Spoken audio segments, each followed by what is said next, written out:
Hello viewers, film নিউজে সকলকে স্বাগত জানাই। চলে এসেছি আবারও কোনো বিনোদন জগতের আপডেট নিউজ নিয়ে।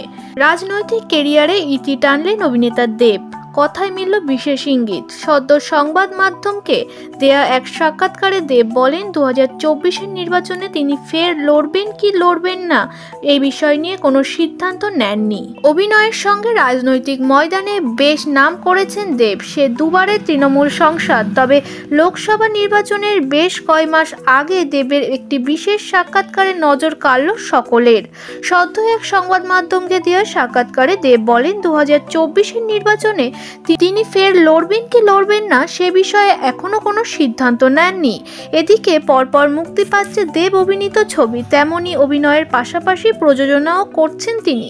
পুজোর সময় মুক্তি পায় বাঘা যতীন, তারপর বড়দিনে আসছে প্রধান। তবে কি ছবির ব্যস্ততার কারণে রাজনীতি থেকে সরে যেতে চাইছেন অভিনেতা? তবে অভিনয়ের কারণে রাজনীতিতে সে সেভাবে সময় দিতে পারছেন না বলে জানান তিনি। এক সাক্ষাৎকারে বলেন, আমার জায়গা যদি পুরো সময় কোনো রাজনৈতিকবিদ সংসদ হন তাহলে মনে হয় তিনি ঘাটালের জন্য আরো বেশি কিছু সময় দিতে পারবেন। তিনি আরো জানান, সাংসদ হয়ে মাটির কাছাকাছি যেতে পেরেছেন, বন্যার মতো পরিস্থিতির সামনে থেকে দেখেছেন, বাস্তব চিনেছে, চেষ্টা করেছে যতটা সম্ভব মানুষের পাশে থাকার। তবে কেউ 100% সমস্যার সমাধান করতে পারে না, কোনো না কোনো খামতি থাকেই। তবে তিনি মনে করেন কেউ পুরো সময় দিতে পারলে মানুষের সমস্যা আরও সমাধান হবে। এদিকে বড়দিনে দেবের চমক, আসে প্রধান। এই ছবিতে দেব ছাড়াও আছে তাবড় তাবড় অভিনেতা।